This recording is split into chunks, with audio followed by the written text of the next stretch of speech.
Imagine moving into your dream property, a quiet stretch of land tucked away by the edge of a forest, only to find out that your very first neighbor is already waiting to cause trouble.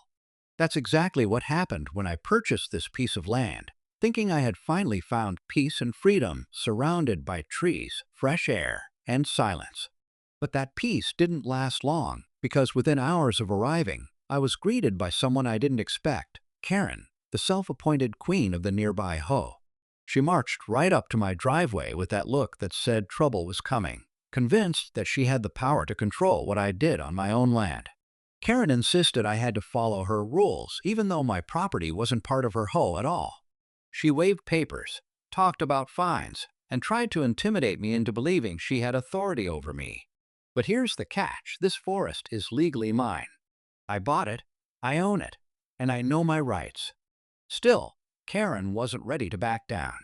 Her belief that she could control everyone around her was stronger than any logic or law. As the confrontation grew, the line between neighborly discussion and outright conflict blurred. What should have been a fresh start quickly turned into a standoff filled with tension, accusations, and a battle of wills. I realized then that Karen wasn't just going to walk away quietly. She had plans, and she was determined to make my life difficult until I bent to her imaginary authority. But what Karen didn't know was that I wasn't just another newcomer to push around. The forest had a history, and I had something she never expected. And that's where the real story begins. When I first found this land, it felt like a hidden treasure. The forest stretched wide and untamed, with trails that seemed to whisper stories of the past. It wasn't just property to me, it was a chance to build a new life, away from noise, rules, and neighbors who thought they could dictate how others should live. I had spent months searching, poring over records, speaking with the county office, and making sure everything was clear. This forest wasn't part of any homeowners association. It was mine, fair and square. But Karen didn't see it that way. She showed up again the very next morning, clipboard in hand, insisting she had documents proving I had to join her HOA. The way she spoke, you'd think she owned the entire neighborhood, forest included. She kept repeating that her community standards required uniform fencing, approved paint colors, and even limits on what kind of vehicles could be parked. I couldn't help but notice she avoided one important detail. The HOA boundary lines ended long before my property began. Still, Karen's confidence made me curious. Why was she so determined to claim authority over my forest? Why did she care so much about land that clearly didn't fall under her control? The more I thought about it, the more it seemed there was something she wasn't telling me. Maybe it was about power, or maybe about the history of this land.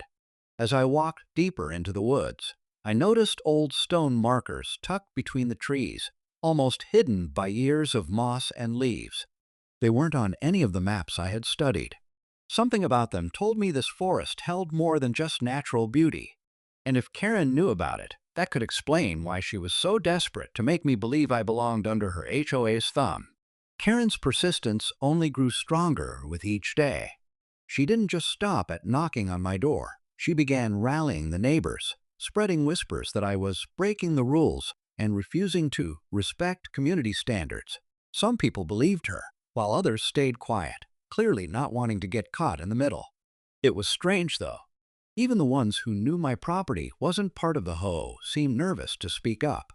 It was almost as if Karen had built a grip of fear over the neighborhood, and nobody wanted to challenge her authority.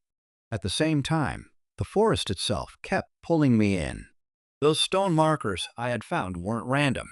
They seemed to form a boundary of their own, almost like they were meant to protect or separate something. The deeper I went, the more I discovered: an old well covered by vines, weathered carvings on tree trunks, and even the remains of what looked like a collapsed cabin. None of this had been in the land survey or records. It felt like pieces of a forgotten history were scattered across the woods, waiting for someone to connect them. Karen, however, acted like she already knew. Every time I mentioned the forest or what I had found, she grew defensive, changing the subject back to her HOA rules. It was as if she didn't want me asking too many questions. And that made me wonder, was her fight about keeping me under control, or was it about keeping me from discovering something hidden in these trees? The conflict wasn't just about property lines anymore. It was about power, secrets, and a past that seemed tied to this land. And with each passing day, I could feel the tension between Karen and me building towards something much bigger than an argument over rules. Days turned into weeks, and the standoff with Karen escalated far beyond what I expected. She started leaving notes taped to my gate, each one filled with demands, warnings, and claims that I was out of compliance. At first, I tossed them aside, but soon I realized the notes weren't just about HOA rules anymore. They mentioned preserving the forest and protecting community history, almost as if she believed the woods themselves were part of her authority. It was unsettling, especially because she never explained what she meant. Meanwhile, the strange discoveries in the forest only deepened the mystery. I uncovered a faded map tucked inside the remains of the collapsed cabin, showing boundary lines that didn't match any official records. The markings on the map aligned perfectly with the stone markers I had seen, almost like a hidden claim to the land existed long before modern surveys. And if I had stumbled across it, there was no doubt Karen already knew. Her obsession with control wasn't random. It felt connected to whatever this forest was hiding. One evening, as the sun dipped low and shadows stretched across the trees, I noticed movement at the edge of my property. It was Karen, standing just beyond the boundary line, staring into the woods with an expression I couldn't quite read. She wasn't holding a clipboard this time. She wasn't even pretending to be polite. She just stood there, watching, as if waiting for me to make a move. That night, I couldn't shake the feeling that something was about to give. The forest was no longer just mine to enjoy. It had become the center of a power struggle. Between Karen's relentless pressure and the secrets buried in these woods, everything was leading toward a moment where neither of us could turn back. The night after I caught Karen watching the forest, something happened that shifted everything. I woke to the sound of footsteps crunching leaves just beyond my window. At first, I thought it was an animal, but when I stepped outside with a flashlight, I saw more than one set of prints in the dirt. They weren't mine, and they weren't Karen's alone. Someone else had been out here, walking deep into the forest under the cover of darkness. The next morning, I followed the tracks, weaving past the stone markers and toward the old well I had discovered earlier. To my shock, the wooden cover had been pushed aside. Inside, where I once saw nothing but darkness, now lay broken boards and disturbed earth, as if someone had been digging. It was clear this forest wasn't just a quiet retreat. There was something hidden here, something valuable enough for Karen to risk trespassing, and now possibly involving others. That evening, Karen returned, but this time she wasn't alone. Two men I had never seen before stood a few steps behind her, silent and watchful. She didn't bring her clipboard or talk about HOA rules. Instead, she said in a steady voice, "You've found things that don't belong to you. This land is more than you realize." Her words sent a chill through me.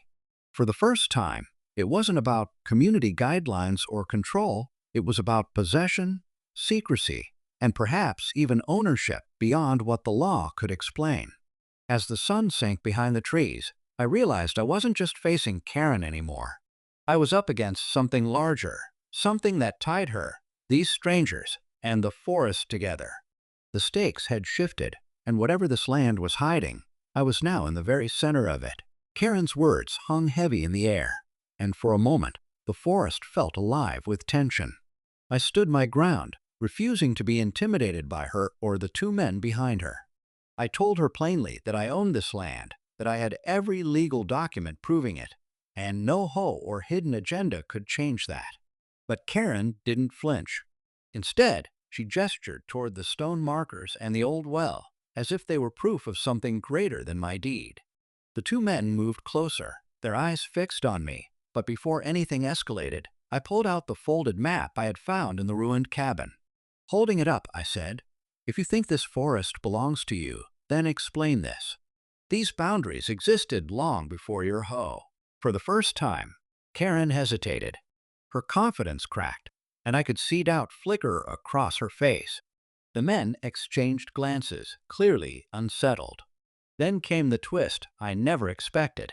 One of the men stepped forward and said quietly, "She's been lying."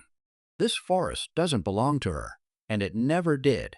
We've been searching for what's buried here for years." His words hit harder than Karen's threats. She spun toward him, furious, but it was too late. The truth had slipped out. The conflict broke wide open. Karen shouted, insisting the land was under her control, while the men argued back, revealing they had used her obsession to gain access to the forest. In the chaos, I realized the well wasn't just a relic, it was the heart of what they all wanted. I stood firm, declaring the land and everything on it mine. Karen's empire of rules crumbled, her allies turning against her. But as I looked into the dark well one last time, I saw something glinting far below, something none of us had fully uncovered yet. The battle was over, but the forest still held secrets waiting to be revealed. As the last of Karen's shouting faded into the trees, the forest seemed to breathe again. The two men, now exposed for their true intentions, left in silence, leaving Karen standing there with nothing but her pride in pieces. For the first time since I had arrived, she looked smaller, almost powerless, without the weight of her HOA rules to back her up. She turned and walked away, not with the confidence she once carried, but with the frustration of someone who had finally lost a battle she was never meant to win. Over the next few days, the neighborhood grew quieter. Without Karen's constant pressure, the neighbors seemed more relaxed, even friendly. A few even approached me, admitting they had long suspected she overstepped her boundaries but had been too afraid to speak. It was clear her control had been an illusion, built on intimidation and fear. Now, with her authority shattered, the community was ready to move on. I spent more time exploring the forest, curious about the hidden history. Though the wells still held secrets, I realized not every mystery needed solving right away. What mattered was that the land was truly mine, free from interference. The stone markers, the carvings, and the remnants of the old cabin became part of the story of this place, reminders that land carries memories, and ownership is about more than just paperwork. In the end, I found peace in the very thing I came here searching for, the freedom to live without someone dictating every move. The battle with Karen taught me a lesson that went far beyond property lines. Standing your ground isn't just about defending land, but about protecting the right to live on your own terms. And this forest, with all its mysteries, was finally home.